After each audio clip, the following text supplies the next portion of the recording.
हो जाओ शुरू।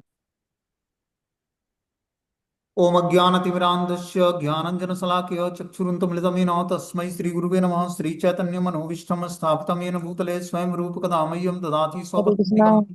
वन्देऽहं श्रीगुरु श्रीयुतपदकमलं श्रीगुरून् वैष्णवाचं श्रीरूपं साग्रजातं सागण रघुनाथान्वितं तं सजीवं साद्वैतं सावधूतं परिजनसहितं कृष्णचैतन्यदेवं श्रीराधाकृष्णपादान् सागणललिता श्रीविशाखान्विताश्च नित्यानंदम नमस्तुभ्यं प्रेमानंद प्रदायते कलौकल्मस्य नाशाय जानवे नमः।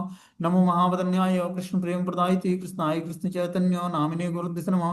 पंचतत्वात्मकं कृष्णं भक्तरूपा स्वरूपकं भक्तावतारं भक्ताख्यं नमामि भक्ति शक्तिकं। हे कृष्ण करुणा सिंधु दीनबंधु जगतपते गोपेश गोपिका कांत राधा कांत नमस्तुते तप्त कांचन गौरांगे श्री राधे वृंदावनेश्वरी बृषभानुसुते देवी प्रणमामि हरिप्रिये।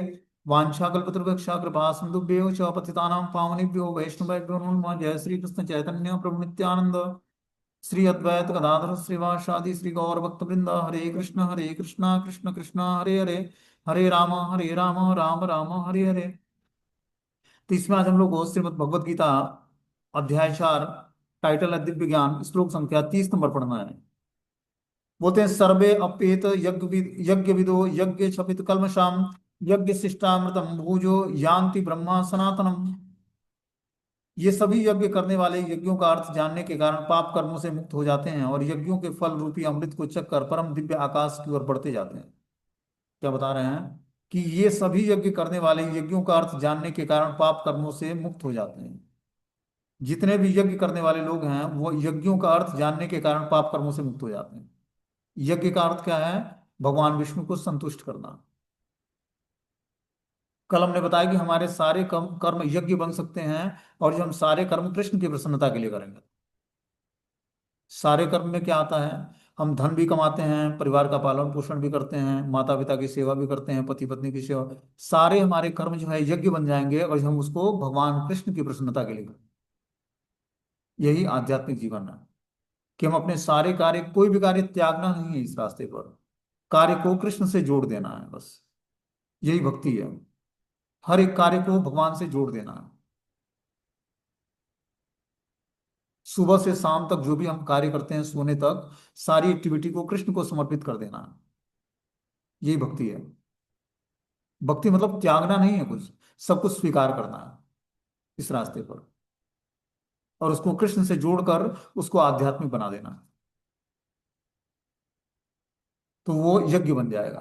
बोलते हैं कि ये सभी यज्ञ करने वाले यज्ञों का अर्थ जानने के कारण पाप कर्मों से मुक्त हो जाते हैं।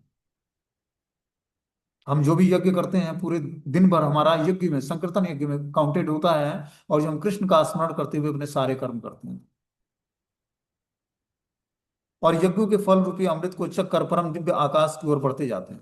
जब हमारे सारे कर्म यज्ञ बन जाएंगे तो हमारे इस कर्मों से पाप जनरेट नहीं होगा। देखो मनुष्य जीवन में हम जो भी कर्म करते हैं, खाते पीते उठते बैठते श्वास लेते, जो भी है, कुछ तो कुछ उससे पाप जनरेट होता है। जैसे भोजन बनाते हैं तो बहुत सारे बैक्टीरिया उसमें साग पत्तों में या जल में होते हैं जो मरते हैं, उसका भी रिएक्शन मनुष्य जीवन में लगता है। लेकिन जब उसी भोजन को तुलसी पत्र डालकर भगवान के सामने रखकर मंत्र पढ़ते हैं तो भोजन पवित्र हो जाता है, उसके सारे रिएक्शन समाप्त हो जाते हैं। इसलिए प्रसाद खाना बहुत जरूरी है। जब तक हम अच्छे तरीके से कुकिंग करके भगवान को भोग नहीं लगाते हैं तब तक वो प्रसाद हमारे आध्यात्मिक जीवन के लिए एक विटामिन की तरह है। जब वो भगवान के सामने हम रखकर भोग ऑफरिंग करते हैं तो वो प्रसाद बन जाता है। भोग क्या बना? प्रसाद बन गया। भगवान ने उस पर दृष्टि फेरी और उसको पवित्र कर दिया। हमारे मंत्र उच्चारण करने से, गुरु परंपरा को प्रणाम करके उनसे ये कृपा की याचना कि भगवान को आप भोग अर्पण करिए। हम लोग भोग अर्पण खुद नहीं करते, हम लोग अपने गुरु परंपरा को ऑफरिंग करते हैं, उनसे निवेदन करते हैं कि आप हमारे बनाए हुए इस भोग को श्रद्धा पूर्वक भगवान को अर्पण करिए अपने गुरु से। तो क्वेश्चन उठता है कि हमारे तो अभी गुरुदेव तो है नहीं, तो हम किसको अर्पण करें, कैसे अर्पण करें? तो हमने जिससे सीखा है, समझा है, उनके जो गुरुदेव हैं उनको हमें गुरु के रूप में स्वीकार करके और उसी गुरुदेव से हमें भी कृपा की याचना करनी है। क्योंकि हम शिक्षाएं ले रहे हैं, ये शिक्षाएं हमारी नहीं है, ये हमारे गुरुदेव की शिक्षाएं हैं। हमारे गुरुदेव की शिक्षाएं हैं। मैं अपने तरफ से कोई शिक्षा नहीं दे सकता। मैं गुरु नहीं हूं। मैं क्या हूं? उनका एक दास हूं, एज ए रिप्रेजेंटेटिव। जो हम उन्होंने हमें शिक्षाएं प्रदान की है, उस शिक्षाओं को मैंने समझा और उनकी कृपा से कुछ बोल पा रहा हूं।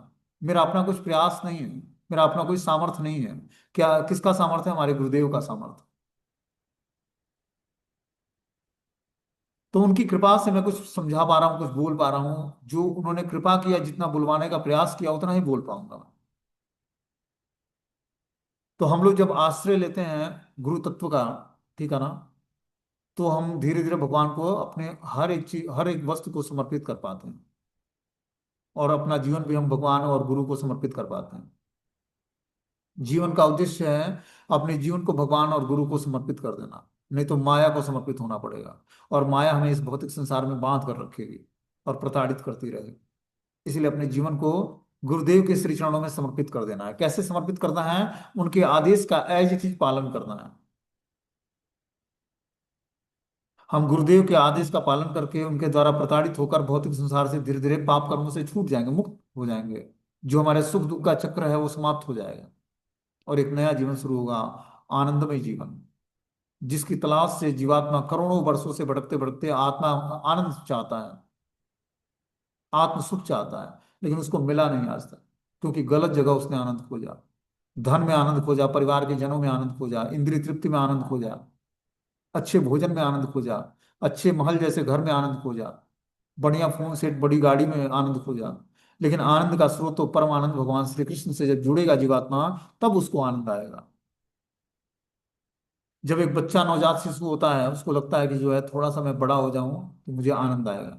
थोड़ा सा बड़ा हो जाता है, उसके बाद खेल खेल खेलने में आनंद आएगा, उसको खेलना शुरू करता है। स्कूल जाने में आनंद आएगा। स्कूल जाने में तो आनंद नहीं आता बच्चों को, लेकिन वो भी जब जाता है स्कूल में, खेलने को मिलता है तो उसको भी आनंद आता है। फिर कुछ दिन बाद वो आनंद समाप्त हो जाता है। थोड़ा सा बड़ा हुआ, रिस्पॉन्सिबिलिटी बढ़ी, तो पढ़ाई की रिस्पॉन्सिबिलिटी, एग्जाम देना है और अपने इस एग्जाम को देकर पास करना है, तो जिम्मेदारियों के साथ साथ उसकी जो फ्रीविल थी वो धीरे धीरे क्या हो गया, कम हो गया। और उसकी जो बनाने की जो क्षमता थी वो भी, उसमें भी हरासमेंट हो गया। क्योंकि उसने अलग अलग चीजों में अपने, जो उसकी श्रद्धा थी या जो उसका परवरिश था या जो उसकी मेहनत थी, वो अलग अलग भागों में बट गई। पढ़ाई में, लोगों के प्रेम संबंधों में। तो भगवान से वो धीरे धीरे विमुख होता है। जैसे जैसे एज बढ़ती जाती है, फिर आगे जाकर जॉब करने लगता है, फिर विवाह संस्कार होता है, क्या क्या चीजें जीवन में आती हैं, घटनाएं। फिर वो धीरे धीरे भगवान से विमुख होता जाता है और इस तरह भौतिक संसार में फंसता जाता है। अनेक रिलेशनशिप पकड़ लेते हैं, पहले माता, फिर पिता, फिर भाई बहन, दोस्त मित्र, समाज, राष्ट्र, देश और विदेश, सब कुछ हैंडल करते करते कहाँ कृष्ण की भक्ति और कहाँ माया का साम्राज्य, गायब हो गया वो। जब माता के गर्भ में 9 महीना धनुषाकार आकृति में उस मलमूत्र के भांड में पड़ा था, तो भगवान से प्रेयर किया उसने कि हे प्रभु, इस मलमूत्र के भांड से मुझे बाहर निकाल। उस मलमूत्र के भांड में एक तरफ जठराग्नि की अग्नि सुता रही होती है माता के गर्भ में, और दूसरी तरफ मल के कीड़े काट रहे होते हैं उसको। और वो उसमें वो छटपटा रहा होता है और भगवान से प्रेयर कर रहा होता है, थोड़ा भी पायस और पवित्र व्यक्ति है तो। बोलता है, "हे प्रभु, आप इस अंधकूप से बाहर निकालिए, मैं संसार में आकर आपका भजन करूंगा।" संसार में आते ही हम सबको पता है, बच्चा रोने लगता है, कहाँ कहाँ कहाँ कहाँ कहाँ आ गया ये। तो उसको माता से परिचय कराया जाता है, माता का स्तन दिलाया जाता है, दूध पी ले बेटा, चुप हो जा। तो माता से धीरे धीरे प्रेम हो जाता है, क्योंकि वो दूध पिलाती है। फिर पिता ने जन्म दिया है, पिता से भी उसका ब्लड का रिलेशन है, आसक्ति। फिर भाई बहनों से ब्लड का रिलेशन है। धीरे धीरे आसक्त हो जाता है सबसे, भूल गया कि वचन क्या दिया था हमने माता के गर्भ में। हे प्रभु, इस अंधकूप से बाहर निकालो, संसार में आकर भजन करूंगा। और संसार में आकर फिर से वही माया के प्रकोप में व्यक्ति लड़खड़ा जाता है और पूरा जीवन समर्पित कर देता है माया को। तो ये बहुत ही अच्छा चांस मिला हमें हरि नाम का जप करने के लिए, गुरु पादाश्रय ग्रहण करने के लिए। तो जो हम संदेश का एज चीज अपने जीवन में पालन करते हैं और वो उनके अनुसार, उस संदेश के अनुसार अपने जीवन जीने का प्रयास करते हैं, तब हमारा एक आध्यात्मिक जीवन शुरू होता है, मंगलकारी जीवन। और अपने ही लिए मंगलकारी नहीं, पूरे विश्व के लिए मंगलकारी है। कृष्ण भक्ति अपने आप में मंगलकारी तो वही है, अपना तो मंगल करेगा ही, साथ में पूरे संसार का मंगल करने वाला है।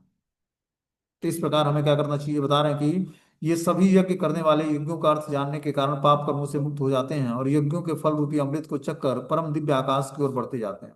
जब हम यज्ञों के अमृत रूपी फल को चखेंगे तब हम दिव्य आकाश की ओर बढ़ते जाएंगे धीरे धीरे। बोलते हैं विभिन्न प्रकार के यज्ञ यथा द्रव्य यज्ञ, स्वाध्याय यज्ञ और योग यज्ञ की उपयुक्त व्याख्या से यह देखा जाता है कि इन सबका एक ही उद्देश्य है, वह है इंद्रियों का निग्रह। कि हम जो भी यज्ञ करते हैं उस यज्ञ का मात्र एक उद्देश्य होता है कि इंद्रियों का निग्रह करना, इंद्रिय तृप्ति की वासनाओं से छूट जाना। इंद्रिय तृप्ति ही भौतिक अस्तित्व का मूल कारण है, अतः जब तक इंद्रिय तृप्ति से भिन्न धरातल पर स्थिर न हुआ जाए तब तक सच्चिदानंद के नित्य धरातल तक उठ पाना संभव नहीं होता है। तो जब तक जीवात्मा इंद्रिय तृप्ति की वासनाओं से छूटेगा नहीं, समझ रहे बात को, तब तक वो दिव्य धरातल तक अपनी चेतना को उठा नहीं पाएगा। इंद्रिय तृप्ति की वासनाएं क्या है? भोग करने की वासना जो है संसार में। कैसा भोग? जीव जो है स्वाद चाहता है, अच्छा भोजन चाहता है, शरीर पर अच्छे वस्त्र चाहते हैं व्यक्ति, स्त्री पुरुष का आकर्षण है उसको, ठीक है ना, वासनाओं से घिरा होता है। तो ऐसी वासनाओं में वो कैसे भगवान को जान पाएगा? इसलिए बता रहे हैं कि इंद्रिय तृप्ति की भौतिक अस्तित्व का मूल कारण है कि वह इंद्रिय तृप्ति के भिन्न धरातल पर स्थिर न हुआ जाए, तब तक सच्चिदानंद के नित्य धरातल पर उठ पाना संभव नहीं है। जब तक व्यक्ति इंद्रिय तृप्ति की वासनाओं के धरातल से छूटेगा नहीं, तब तक वो सच्चिदानंद धरातल पर स्थिर नहीं हो पाएगा। यह धरातल नित्य आकाश या ब्रह्म आकाश में है। उपयुक्त सारी यज्ञों से संसार के पाप कर्मों में से विमल हुआ जा सकता है। जीवन में इस प्रगति से मनुष्य न केवल सुखी और ऐश्वर्यवान बनता है, अपितु अंत में वह निराकार ब्रह्म के साथ तदात्म के द्वारा या श्री भगवान कृष्ण की संगति प्राप्त करके भगवान के शाश्वत धाम को प्राप्त करता है।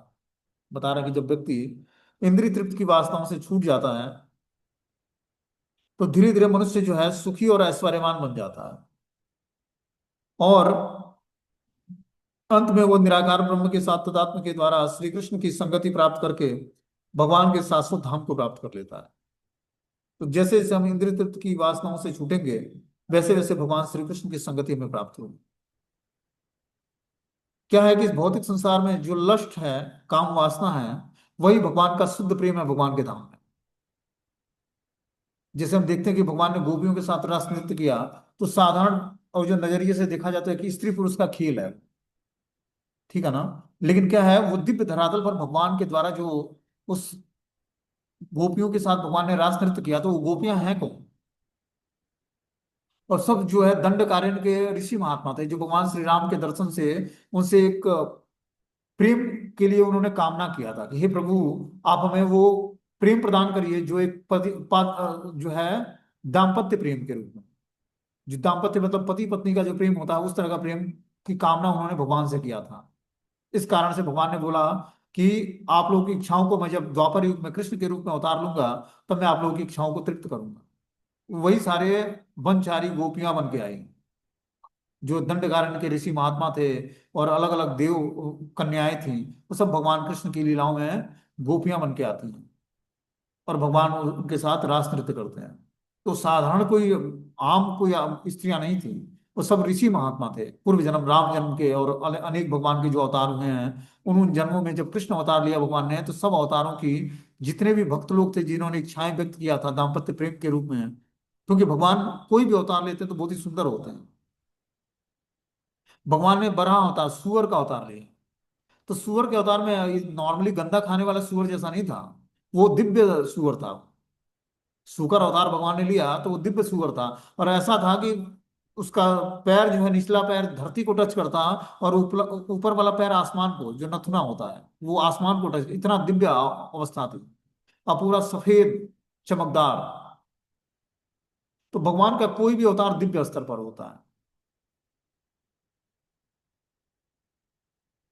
तो जो भी भगवान के स्वरूप का दर्शन किया, भगवान ने बहुत सारे अवतार लिए, जिसमें श्रीमद् भागवतम में 24 प्रकार के अवतारों का वर्णन है।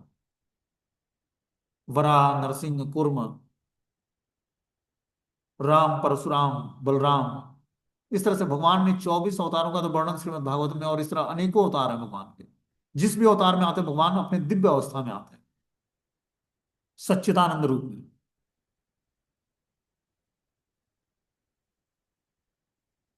आगे बता रहे कि नायम लोको अस्य यज्ञस्य कुतो अन्य कुरुसत्तमः। हे कुरुश्रेष्ठ, जब यज्ञ के बिना मनुष्य इस लोक में या इस जीवन में ही सुख पूर्वक नहीं रह सकता, तो फिर अगले जन्म में कैसे रह सकेगा? बता रहा कि अगर जो यज्ञ के बिना मनुष्य इस लोक में ही, इस जीवन में ही सुख पूर्वक नहीं रह सकता, और जो यज्ञ नहीं करेगा, तपस्या नहीं करेगा, दान नहीं करेगा, तो इस लोक में ही सुखी नहीं रहेगा, तो फिर अन्य अगले जन्म में कैसे रह सकेगा सुखी वो? इसीलिए तपस्या, दान और यज्ञ क्या करता है, महात्माओं को भी शुद्ध करता है। जो महात्मा बन गया है उसको भी तपस्या, दान और यज्ञ करते रहना चाहिए। पावन आनी मनीषिणम, जो मनीषी मतलब महात्मा बन गया उसको भी ये तीन चीजें शुद्ध कर देती हैं। इसलिए हमें यज्ञ, दान और तपस्या तीनों करते रहना चाहिए। यज्ञ में क्या करना है, संकीर्तन यज्ञ करना है। नाम संकीर्तनम यस्य सर्व पाप प्रणाशनम। नाम संकीर्तन करना, हरि नाम संकीर्तन करना है। और क्या करना है, स्वाध्याय यज्ञ करना है, शास्त्रों को पढ़ना है। शास्त्रों को बांटना ही नहीं है, शास्त्रों को पढ़ना भी है। स्वाध्याय यज्ञ करना है। तो जब हम संकीर्तन यज्ञ और स्वाध्याय यज्ञ से जुड़ते हैं तो हमारा जीवन बहुत ही मंगलकारी हो जाता है। ये तो यज्ञ हो गया। अब है तपस्या। तपस्या में क्या करनी है, एकादशी व्रतों को निष्ठापूर्वक पालन करना है। कैसे? निर्जला, सजला या सफला। निर्जला में मतलब बिना जल पिए। सजला मतलब जल लेकर हम व्रत रख सकते हैं। और सफला, अब निर्जला भी नहीं रख सकते और सजला भी नहीं रख सकते, तो सौ फला रखना है, मतलब फल खाकर रहना है। 2 बार फल खाना है और 2 बार जल लेना है पूरे दिन में। और पूरे दिन भगवत नाम का जप करना है। तो ये तपस्या है। 4 नियमों का दृढ़ता से पालन करना है। क्या 4 नियम है? अपने नशा कोई नहीं करना है, चाय कॉफी कोल्ड ड्रिंक ये सब चीजें नशाहार, ये सब नशा वर्जित है। सिगरेट, शराब, बीड़ी, ये सब नहीं स्वीकार करना है। और क्या नहीं करना है, मांसाहार नहीं करना है। मसूर की दाल, लहसुन प्याज, मछली, अंडा, ये सब चीजें नहीं खानी है। जुआ सट्टा लॉटरी नहीं खेलना है। जो शेयर मार्केट में शॉर्ट टर्म इन्वेस्टमेंट होता है वो नहीं करना है। और क्या नहीं करना है, अवैध संबंध नहीं रखना। अपनी स्त्री या अपने पुरुष को छोड़कर दूसरे से हमारा कोई संबंध नहीं होना चाहिए। जब इस 4 नियमों का हम दृढ़ता से पालन करते हैं तब हम मनुष्य की कैटेगरी में आते हैं, भक्ति करने के अनुकूल वातावरण में आते हैं। और दीक्षा लेने से पहले इन 4 नियमों का दृढ़ता से पालन करेंगे लंबे समय तक, तब हमें दीक्षा मिलेगी आध्यात्मिक गुरु के द्वारा। कि लहसुन प्याज, चाय कॉफी कोल्ड ड्रिंक, मांसाहार नहीं करना है कुछ। जुआ सट्टा लॉटरी नहीं खेलना है। और अवैध संबंध नहीं रखना है। बिना विवाह संस्कार के व्यक्ति को निष्ठापूर्वक ब्रह्मचर्य नियमों का पालन करना है। कोई स्त्री या पुरुष का कोई कांटेक्ट नहीं है। कोई गर्लफ्रेंड बॉयफ्रेंड का कोई चक्कर नहीं है। आध्यात्मिक जीवन में ये सब नहीं चलेगा। आध्यात्मिक जीवन में 100% आध्यात्मिक रिलेशनशिप होता है, बस कृष्ण को प्रसन्न करने के लिए, न कि अपने इंद्रिय तृप्ति की वासनाओं को तृप्त करने के लिए। बहुत स्ट्रिक्टली इसको फॉलो करोगे तब जाकर गुरु परंपरा की कृपा मिलेगी अपने को। दीक्षा के लिए भगवान प्रेरित करते हैं गुरु को। ऐसा नहीं, गुरु कोई साधारण नहीं होते हैं, गुरु साक्षात परम ब्रह्म बलराम जी के स्वरूप हैं। तो अगर जो आप नियमों में ढीलापन बरतोगे तो गुरु दीक्षा नहीं देंगे, स्वीकार ही नहीं करेंगे आप। क्योंकि वो साक्षात बलराम जी के स्वरूप हैं। देखने में लगता होगा ये तो मनुष्य हैं, हमारे जैसे ही हैं, लेकिन पूर्ण रूपेण आध्यात्मिक धरातल पर होते हैं। हृदय में बैठे परमात्मा उनको इंडिकेट करते हैं कि बैठे वाला सामने वाला भक्त कौन है, क्या इसका चरित्र है। आंखें क्या है, कैमरे की तरह कार्य करती हैं। दिव्य धरातल पर नेत्र। साधारण गुरु नहीं होते, गुरु मतलब भारी, ज्ञान में बहुत बड़ा चढ़ा संत। ऑर्डिनरी व्यक्ति दीक्षा नहीं देता। दीक्षा देने का मतलब है कि आपके पाप कर्मों को लेकर आपको हरि नाम प्रदान करूं। तो इस प्रकार जब हम आध्यात्मिक गुरु के पास जाएं उससे पहले हम 4 नियमों का दृढ़ता से पालन करें। हरि नाम का ध्यान पूर्वक जप करें 16 माला का। ठीक है ना? और बिना भूख लगाए कुछ भी नहीं खाना है। तो ये तो हो गया तपस्या में। अब दान क्या करना है? दान में हमें जो भी हमारे पास सामर्थ्य हो उस हिसाब से हमें लक्ष्मी दान करना चाहिए, अन्न दान करना चाहिए, गौ दान करना चाहिए, भूमि दान करना चाहिए, कन्या दान करना चाहिए, विद्या दान करना चाहिए। जो भी अपने पास सामर्थ्य हो श्रम दान करना चाहिए। जो भी अपना सामर्थ्य हो उसे आपसे में दान जरूर करना चाहिए। दान से व्यक्ति का हृदय उदार बनता है, कठोर हृदय भी पिघल जाता है, पवित्र हो जाता है। इसलिए दान देना भी आवश्यक है। तो तपस्या, दान और यज्ञ जब करता है व्यक्ति तो महात्मा भी शुद्ध हो जाता है। महात्मा तो शुद्ध है, लेकिन तपस्या, दान और यज्ञ उसको भी करते रहना चाहिए। तो जब ये महात्मा नहीं बना है उसको तो करना ही करना चाहिए। ठीक है। आगे बता रहे कि मनुष्य इस लोक में चाहे जिस रूप में रहे, वो अपने स्वरूप से अनभिज्ञ रहता है। दूसरे शब्दों में भौतिक जगत में हमारा अस्तित्व हमारे पापपूर्ण जीवन के बहुगुणित फलों के कारण है। अज्ञान ही पापपूर्ण जीवन का कारण है, और पापपूर्ण जीवन ही इस भौतिक जगत के अस्तित्व का कारण है। मनुष्य जीवन ही वह द्वार है जिससे होकर इस बंधन से बाहर निकला जा सकता है। अतः वेद हमें धर्म, अर्थ, काम तथा मोक्ष का मार्ग दिखलाकर बाहर निकलने का अवसर प्रदान करते हैं। धर्म या ऊपर संस्तुत अनेक प्रकार के यज्ञ हमारी आर्थिक समस्याओं को स्वतः हल कर देते हैं। जनसंख्या में वृद्धि होने पर भी यज्ञ संपन्न करने से हमें प्रचुर भोजन, प्रचुर दूध इत्यादि मिलता है। जब शरीर की आवश्यकताएं पूरी होती रहती हैं तो इंद्रियों को तुष्ट करने की बारी आती है। अतः वेदों में नियमित इंद्रिय तृप्ति के लिए पवित्र विवाह का विधान है, कि जब हम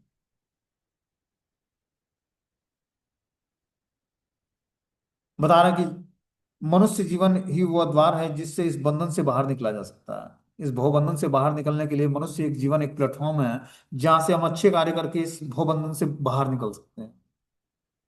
अतः वेद में हमें धर्म, अर्थ, काम तथा मोक्ष का मार्ग दिखलाकर बाहर निकलने का अवसर प्रदान करता है। धर्म या ऊपर संस्तुति अनेक प्रकार के यज्ञ हमारी आर्थिक समस्याओं को स्वतः हल कर देते हैं। जनसंख्या में वृद्धि होने पर भी यज्ञ संपन्न करने से हमें प्रचुर भोजन, प्रचुर दूध इत्यादि मिलता है। जब शरीर की आवश्यकताएं पूर्ण होती रहती हैं तो इंद्रियों को तुष्टि प्रदान करती हैं। अतः इंद्रियों को तुष्ट करने के लिए वेदों में नियमित इंद्रिय तृप्ति के लिए पवित्र विवाह संस्कार का विधान है। इस प्रकार मनुष्य भवबंधन से क्रमशः छूटकर उच्च पद की ओर अग्रसर होता है। कि उसके अंदर अगर जो इंद्रिय तृप्ति की वासनाएं हैं तो एक वैवाहिक संस्कार के अंतर्गत पवित्र विवाह संस्कार में बंधना चाहिए, और धीरे धीरे भौतिक बंधन से अपने को छुड़ाकर उच्च पद पर अपने को अग्रसर करना चाहिए। मुक्त जीवन की पूर्णता परमेश्वर का सानिध्य प्राप्त करने में है। यह पूर्ण यज्ञ संपन्न करने करके प्राप्त की जाती है, जैसा कि पहले बताया जा चुका है। फिर भी यदि कोई व्यक्ति वेदों के अनुसार यज्ञ करने के लिए तत्पर नहीं होता तो वह इस शरीर में सुखी जीवन को कैसे आशा कर सकता है। फिर दूसरे लोकों में दूसरे शरीर में सुखी जीवन की आशा तो व्यर्थ ही है। विभिन्न स्वर्गों में भिन्न भिन्न प्रकार की जीवन सुविधाएं हैं, और जो लोग यज्ञ करने में लगे हैं उनके लिए तो सर्वत्र परम सुख मिलता है। किंतु सर्वश्रेष्ठ सुख वह है जिससे मनुष्य कृष्ण भावनामृत के अभ्यास द्वारा वैकुंठ लोक को प्राप्त कर सके। अतः कृष्ण भावना भावित जीवन ही इस भौतिक जगत की समस्त समस्याओं का एकमात्र हल है। और जो हमें वास्तविक सुख चाहिए तो हमें क्या करना पड़ेगा? भौतिक जीवन जगत की समस्याओं से निकलने के लिए कृष्ण भावनामृत का रास्ता अपनाना पड़ेगा, भगवान की भक्ति को स्वीकार करना पड़ेगा। आगे बता रहे हैं कि एवं बहुविधा यज्ञ वित्ताम ब्रह्मणो मुखे कर्मजा वृद्धि तान सर्वान नेवम ज्ञात्वा विमुक्त से। ये विभिन्न प्रकार के यज्ञ वेद सम्मत हैं, और ये सभी विभिन्न प्रकार के कर्मों के ऊपर हैं। उन्हें इस प्रकार इस रूप में जानने पर तुम मुक्त हो जाओगे। और जो हमें मुक्त होना है तो हमें क्या करना पड़ेगा? विभिन्न प्रकार के यज्ञ जो वेद सम्मत हैं ये सभी विभिन्न प्रकार के कर्मों से उत्पन्न होते हैं। उसे इसी रूप में जानकर ही जीवात्मा मुक्त हो सकता है। बोलते हैं जैसा कि पहले बताया जा चुका है कि वेदों में कर्ता भेद के अनुसार विभिन्न प्रकार के यज्ञ का उल्लेख है। चूंकि लोग देहात्म बुद्धि में लीन हैं, अतः इन यज्ञों की व्यवस्था इस प्रकार की गई है कि मनुष्य उन्हें अपने शरीर, मन और बुद्धि के अनुसार संपन्न कर सके। किंतु देह से मुक्त होने के लिए ही इन सब का विधान है। इसी की पुष्टि यहाँ पर भगवान ने अपने श्रीमुख से की है कि वेदों के कर्ता भेद के अनुसार विभिन्न प्रकार के यज्ञों का उल्लेख हुआ है। चूंकि लोग देहात्म बुद्धि में लीन है, अतः इन यज्ञों की व्यवस्था इस प्रकार की गई कि मनुष्य उन्हें अपने शरीर, मन और बुद्धि के अनुसार संपन्न कर सके। तो जो वेदों में उल्लिखित है यज्ञ की व्यवस्था, वो व्यक्ति को जब देहात्म बुद्धि से ऊपर उठकर और भक्ति करता है तब वो शरीर, मन और बुद्धि के अनुसार मनुष्य उन्हें अपने शरीर, मन और बुद्धि के अनुसार संपन्न करता है। किंतु देह से मुक्त होने के लिए ही इन सब का विधान है कि हम देहात्म धरातल से ऊपर उठ पाए। इसकी भी पुष्टि भगवान अपने मुख से करते हैं। हमें क्या करना है? देहात्म बुद्धि से धीरे धीरे छूटना है। हम देह के स्तर पर हर व्यक्ति की पहचान करते हैं कि हमारे माता हैं, पिता हैं, भाई हैं, दोस्त हैं, मित्र हैं। लेकिन धीरे धीरे जब हम भगवान की भक्ति करेंगे तो देहात्म बुद्धि से ऊपर उठ जाएंगे। देहात्म बुद्धि से ऊपर उठने का मतलब है कि देह से संबंधित वस्तु, व्यक्ति, स्थान से आसक्त हो जाना। इन आसक्तियों को छोड़कर ही भगवान से आसक्ति हमारी होगी। और जब जब तक देहात्म बुद्धि पर हम अटके रहेंगे कि शरीर से उत्पन्न जो वस्तु, व्यक्ति, स्थान है उससे जब हम तक आकर्षित होते रहेंगे तो तक हम भगवान को वास्तव में जान नहीं पाएंगे। भगवान को जानने के लिए, समझने के लिए हमें दिव्य धरातल पर अपनी चेतना को स्थिर करना पड़ेगा और देहात्म बुद्धि से ऊपर उठना पड़ेगा। बोलते हैं श्रेयान द्रव्य मया यज्ञ यज ज्ञान यज्ञ परंतप सर्व कर्मा अखिलम पार्थम ज्ञाने परिसमाप्यते। हे परंतप, द्रव्य यज्ञ से ज्ञान यज्ञ श्रेष्ठ है। हे पार्थ, अंततो गत्वा सारे कर्म यज्ञों का अवसान दिव्य ज्ञान में होता है। बता रहा है कि द्रव्य यज्ञ से ज्ञान यज्ञ श्रेष्ठ है। और हे पार्थ, अंततो गत्वा सारे कर्म यज्ञों का अवसान दिव्य ज्ञान से होता है। समस्त यज्ञों का यही एक प्रयोजन है कि जीवन को पूर्ण ज्ञान प्राप्त हो, जिससे वह भौतिक कष्टों से छुटकारा पाकर अंत में परमेश्वर की दिव्य सेवा कर सके। जो इन सभी सारे यज्ञों की विविध क्रियाओं में रहस्य भरा है, और मनुष्य को यह रहस्य जान लेना चाहिए। कभी कभी कर्ता की श्रद्धा के अनुसार यज्ञ विभिन्न रूप धारण कर लेते हैं। जब यज्ञ कर्ता की श्रद्धा दिव्य ज्ञान के स्तर तक पहुंच जाती है तो उसे ज्ञान रहित द्रव्य यज्ञ करने वाले से श्रेष्ठ माना जाता है। क्योंकि ज्ञान के बिना यज्ञ भौतिक स्तर पर होता रह जाता है और इसमें कोई आध्यात्मिक लाभ नहीं हो पाता। यथार्थ ज्ञान का अंतर कृष्ण भावनामृत में होता है, जो दिव्य ज्ञान की सर्वोच्च अवस्था है। ज्ञान की उन्नति के बिना यज्ञ मात्र भौतिक कर्म बना रहता है, किंतु जब उसे दिव्य ज्ञान के स्तर पर पहुंचाया जाता है तो ऐसे सारे कर्म आध्यात्मिक स्तर पर प्राप्त कर लेते हैं। चेतना भेद के अनुसार ऐसे यज्ञ कर्म कभी कभी कर्म कांड कहलाते हैं और कभी कभी ज्ञान कांड। यज्ञ वही श्रेष्ठ है जिसका अंत ज्ञान में होता है। तो बता रहे हैं यहाँ पर कि जो है समस्त यज्ञों का एकमात्र यही प्रयोजन है कि जीव को पूर्ण ज्ञान प्राप्त होगा। पूर्ण ज्ञान क्या है? आध्यात्मिक ज्ञान। जो ज्ञान भगवान का ज्ञान है वही पूर्ण ज्ञान कहलाता है, जिससे वो भौतिक कष्टों से छुटकारा पाकर अंत में परमेश्वर की दिव्य सेवा में दिव्य सेवा कर सके। ऐसा ज्ञान प्राप्त करना जिससे हम अपने भौतिक कष्टों से छुटकारा पाकर और परमेश्वर की दिव्य सेवा कर सकें। तो भी इन सारे यज्ञों की विविध क्रियाओं में रहस्य भरा है। मनुष्य को यह रहस्य जान लेना चाहिए कि कभी कभी कर्ता की श्रद्धा के अनुसार यज्ञ विभिन्न रूप धारण कर लेता है। कर्ता की जैसी श्रद्धा होती है उसी तरह उसका यज्ञ रूप धारण कर लेता है। जब यज्ञ कर्ता की श्रद्धा दिव्य ज्ञान में के स्तर पर पहुंच जाती है उसे ज्ञान रहित द्रव्य यज्ञ करने वालों में श्रेष्ठ माना जाता है। क्योंकि ज्ञान के बिना यज्ञ भौतिक स्तर पर रह जाता है, और जो ज्ञान नहीं है और हम यज्ञ करेंगे तो भौतिक स्तर पर करेंगे। इसलिए ये ज्ञान आवश्यक है। कैसा ज्ञान? आध्यात्मिक ज्ञान। जब हम आध्यात्मिक ज्ञान सुनकर, सीखकर, समझकर यज्ञ करते हैं, यज्ञ मतलब संकीर्तन यज्ञ, तो हमारा जो संकीर्तन यज्ञ है बहुत ही पावरफुल होता है, क्योंकि हम ज्ञान में स्थिर होते हैं, कृष्ण भावनामृत ज्ञान में। बोलते हैं कि इसमें कोई आध्यात्मिक लाभ नहीं पहुंचता। यथार्थ ज्ञान का अंत कृष्ण भावनामृत में होता है, जो दिव्य ज्ञान की सर्वोच्च अवस्था है। ज्ञान की उन्नति के बिना यज्ञ मात्र भौतिक कर्म बना रहा। जब तक हम ज्ञान नहीं अर्जित करेंगे तब तक हमारा यज्ञ जो है भौतिक कर्म कहलाएगा। किंतु जब उसे दिव्य ज्ञान के स्तर तक पहुंचा दिया जाता है तो ऐसे कर्म, सारे कर्म आध्यात्मिक स्तर प्राप्त कर लेते हैं। जब वही ये दिव्य ज्ञान के स्तर पर जब उस अपने को पहुंचा दिया जाता है तो ये सारे कर्म आध्यात्मिक स्तर प्राप्त कर लेते हैं, कि आध्यात्मिक स्तर पर हम सारे कार्य करते हैं। चेतना भेद के अनुसार ऐसे यज्ञ कर्म कभी कभी कर्म कांड कहलाते हैं और कभी कभी ज्ञान कांड। यज्ञ वही श्रेष्ठ है जिसका अंत ज्ञान में होता है। यज्ञ वही श्रेष्ठ माना जाता है जिसका अंत जो है ज्ञान में होता है। ज्ञान मतलब आध्यात्मिक ज्ञान में होता है।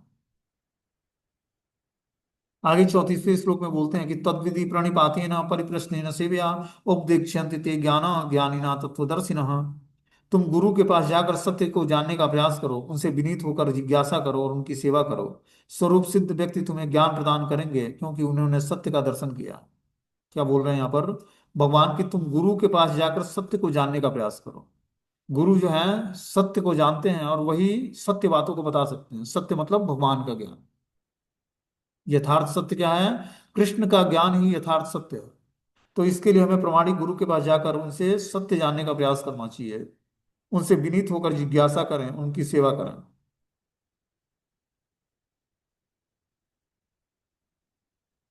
स्वरूप सिद्ध व्यक्ति तुम्हें ज्ञान प्रदान करेंगे क्योंकि उन्होंने सत्य का दर्शन किया। जो स्वरूप सिद्ध है, जो अपनी पहचान जान गए कि मैं भगवान श्री कृष्ण का नित्य दास हूं, वही व्यक्ति जो है सत्य का दर्शन करा पाएगा, क्योंकि वो सत्य का दर्शन किया है, कृष्ण को तत्व से समझा है। निसंदेह आत्म साक्षात्कार का मार्ग कठिन है, अतः भगवान का उद्देश्य है कि उन्हीं से प्रारंभ होने वाले परंपरा से प्रमाणित गुरु की शरण ग्रहण की है। जो गुरु शिष्य परंपरा के माध्यम से श्री कृष्ण का ज्ञान आ रहा है, जब हम उस प्रमाणिक गुरु की शरण ग्रहण करते हैं, तब जाकर हम परंपरा के सिद्धांत का पालन किए बिना कोई प्रमाणिक गुरु नहीं बन सकता। भगवान आदि गुरु हैं, अतः गुरु परंपरा का ही व्यक्ति अपने शिष्य को भगवान का संदेश प्रदान कर सकता है। कोई अपनी निजी विधि का निर्माण करके स्वरूप सिद्ध नहीं बन सकता, जैसा कि आजकल के मूर्ख पाखंडी करने लगे हैं। भागवतम का कथन है, धर्मम तु साक्षात भगवत प्रणीतम। धर्म पद का निर्माण स्वयं भगवान ने किया है, अतः मनोधर्म या शुष्क तर्क से सही पद प्राप्त नहीं किया जा सकता। न ही ज्ञान ग्रंथों के स्वतंत्र अध्ययन से ही कोई आध्यात्मिक जीवन में उन्नति कर सकता है। ज्ञान प्राप्ति के लिए उसे प्रमाणिक गुरु की शरण में जाना ही होगा। ऐसे गुरु को पूर्ण समर्पण करके ही स्वीकार करना चाहिए और अहंकार रहित होकर दास की भांति गुरु की सेवा करनी चाहिए। स्वरूप सिद्ध गुरु की प्रसन्नता ही आध्यात्मिक जीवन की प्रगति का रहस्य है। जिज्ञासा और विनीत भाव से के मेल से आध्यात्मिक ज्ञान प्राप्त हो। बिना विनीत भाव तथा सेवा के विद्वान गुरु से की गई जिज्ञासा प्रभावपूर्ण नहीं होती है। शिष्य को गुरु परीक्षा में उत्तीर्ण होना होता है, और जब गुरु शिष्य से में वास्तविक इच्छा देखता है तो स्वतः ही शिष्य को आध्यात्मिक ज्ञान का आशीर्वाद देता है। इस श्लोक में अंधानुगमन तथा निरर्थक जिज्ञासा, इन दोनों की रचना की गई है। शिष्य न केवल गुरु से विनीत होकर सुने, अपितु विनीत भाव से और सेवा और जिज्ञासा द्वारा गुरु से स्पष्ट ज्ञान प्राप्त करे। प्रमाणिक गुरु स्वभाव से शिष्य के प्रति दयालु होता है, अतः यदि शिष्य विनीत हो और सेवा में तत्पर हो तो उसे ज्ञान और जिज्ञासा का विनिमय पूर्ण हो जाता है। बता रहे हैं कि जो है, हमें गुरु के पास जाना चाहिए और उस सेवा भाव में जाना चाहिए, सेवा के मूड में जाना चाहिए, उनकी सेवा करने के लिए, जो हमें आध्यात्मिक जीवन की प्रगति का रहस्य बताएंगे। कैसे गुरु? स्वरूप सिद्ध गुरु, जिन्होंने अपने स्वरूप में स्थिर होकर भगवान की सेवा में अपने को इंगेज कर रखा है। ऐसे स्वरूप सिद्ध गुरु के पास जाकर उनकी प्रसन्नता के लिए आध्यात्मिक जीवन में प्रगति का रहस्य जानना चाहिए उनसे। जिज्ञासा और विनीत भाव से के मेल से आध्यात्मिक ज्ञान प्राप्त होती है। अब बिना विनीत भाव या सेवा के विद्वान गुरु से की गई जिज्ञासा प्रभावपूर्ण नहीं होती है। जब तक हम सेवा नहीं करेंगे तब तक गुरु से जिज्ञासा करने पर भी हमें ज्ञान प्राप्त नहीं होगा। इसीलिए विनीत भाव से सेवा जब करेगा व्यक्ति, तब गुरु से जिज्ञासा करेगा तो वो जिज्ञासा उसका प्रभावपूर्ण होगा। शिष्य की को गुरु की परीक्षा में उत्तीर्ण होना चाहिए, और जब गुरु शिष्य के वास्तविक इच्छा देखता है कि स्वतः ही शिष्य को आध्यात्मिक ज्ञान का आशीर्वाद देता है। जब प्रमाणिक गुरु देखता है कि जो है शिष्य आध्यात्मिक ज्ञान सीखना चाहता है, तो उसको आशीर्वाद देते हैं आध्यात्मिक गुरु। इस श्लोक में अंधानुगमन या निरर्थक जिज्ञासा, इन दोनों की भर्त्सना की गई है कि निरर्थक जिज्ञासा मतलब बिना अर्थ के कोई जिज्ञासा ना करें गुरु से। शिष्य न केवल गुरु के विनीत होकर सुने, अपितु विनीत भाव से सेवा और जिज्ञासा द्वारा गुरु से स्पष्ट ज्ञान प्राप्त करे। प्रमाणिक गुरु स्वभाव में शिष्य के प्रति अत्यंत दयालु होते हैं, अतः यदि शिष्य विनीत हो और सेवा में तत्पर हो तो ज्ञान तथा जिज्ञासा का विनिमय पूर्ण हो जाता है। जैसे हम देखते हैं कि भगवान कृष्ण के चरित्र में, भगवान श्री कृष्ण को गुरु की आवश्यकता नहीं, स्वयं गुरु हैं पूरे विश्व के, ठीक है ना। जगत गुरु हैं कृष्ण, आदि गुरु। लेकिन वो भी सांदीपनि मुनि के आश्रम में जाकर और अपने गुरु की तुच्छ सेवा करते हैं। नंद बाबा का पुत्र होने के बाद, जिसके वहां 9 लाख गायें हैं और नंद बाबा राजा हैं ब्रज के, उनको भी जाकर गुरु आश्रम में सेवा करनी पड़ती है। जंगल से लकड़ी काटनी है, गुरुदेव का वस्त्र धोना है, भोजन बनाना है, उनके चरण चापने हैं। तो गुरु की माइनर सेवाएं करते हैं। और गुरु सेवा से क्या हुआ? 64 दिनों में भगवान के अंदर गुरु की कृपा से 64 कला पूर्ण हो गया भगवान।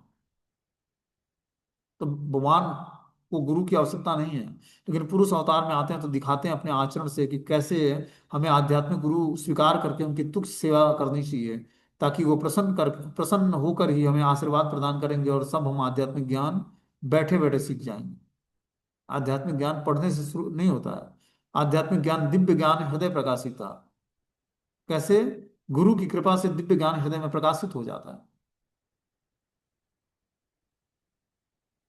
ये है आध्यात्मिक गुरु की शक्ति।